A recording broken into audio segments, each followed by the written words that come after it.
E approfittiamo di avere il direttore del Cardarelli e vediamo il servizio che Alessio Gemma ha preparato per noi, che si chiama Ospedale Cardarelli tra Verità e Ribalta. In effetti stiamo parlando di, se la regia è pronta, di un ospedale con 1070 posti letto, con 120 dedicati al day hospital. Siamo pronti?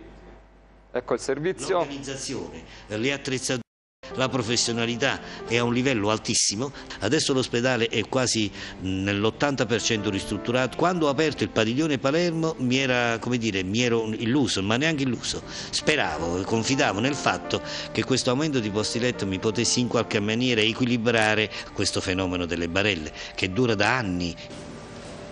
1070 posti letto, 120 di day hospital, 68 unità operative.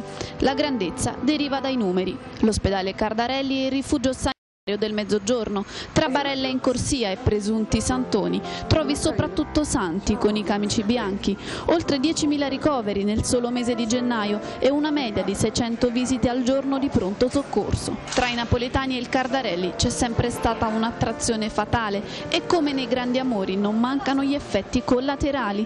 È di questi giorni, prima il blocco dei ricoveri ordinari, per fortuna rientrato. Poi le 3 aggressioni a medici e paramedici nel giro di 20 giorni. Sono stati aggrediti i medici in servizio al pronto soccorso che stavano lavorando su pazienti, sono stati fatti scendere dalle barelle dei pazienti perché alcuni signori, tra virgolette evidentemente, poiché le loro signore avevano avuto dei disturbi di tipo psicosomatico, delle crisi neurovegetative, definiamole benevolmente così, pretendevano che ci fossero le barelle disponibili per le loro signore.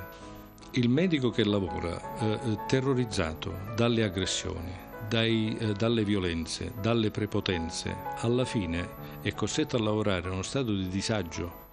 Ma come mai secondo lei ci sono questi scarti nei tassi di occupazione in ospedali che sono ad un tiro di schioppo di distanza tra loro? Ci sono almeno 2 diversi motivi. Il cittadino pensa al Cardarelli perché sa che se c'è un problema viene al Cardarelli e il problema comunque si risolve. E si risolve presto. E si risolve anche bene. Perché poi in tutta la marea di ricoveri che si fanno, qua se ne fanno circa 700 al giorno, effettivamente, percentualmente come dato statistico, l'esempio o il caso di mala sanità è ridottissimo. Gli altri ospedali, peraltro, tendono più che altro a selezionare le patologie, quindi c'è una medicina indirizzata. Per lei che fa sanità sul campo, leggere che Palazzo Santa Lucia ha stanziato in finanziamento 250.000 euro per il Cardarelli, cosa le fa pensare? Se pensano di aver risolto i problemi con 250.000 euro, mi compiaccio con loro.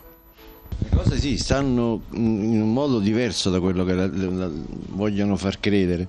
Al Cardarelli arrivano malati da tutta la regione, ma loro affermano e preferiscono essere ricoverati al Cardarelli in barella piuttosto che essere ricoverati altrove, anche magari dove c'è il posto letto. Chi accusa i medici, gli infermieri del Cardarelli di tenere alle barelle perché con le barelle guadagniamo di più, sbaglia.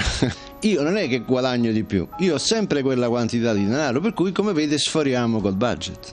Sarebbe diverso se potessimo rivalerci sulle altre aziende dei malati in più che curiamo, ma ciò non è possibile, per cui noi siamo anche in deficit. Io penso che sarebbe utile disinserire il Cardarelli da questo piano di rientro regionale, perché secondo me non è possibile, non è pensabile che se si deve risparmiare tutti dobbiamo risparmiare. Se la legge regionale che cosa ha stabilito? Che se vanno in pensione 10 medici noi ne possiamo assumere il 10%, cioè 1. Allora va bene una volta, 2 volte, ma poi alla fine mancano i soldati per andare a fare la guerra.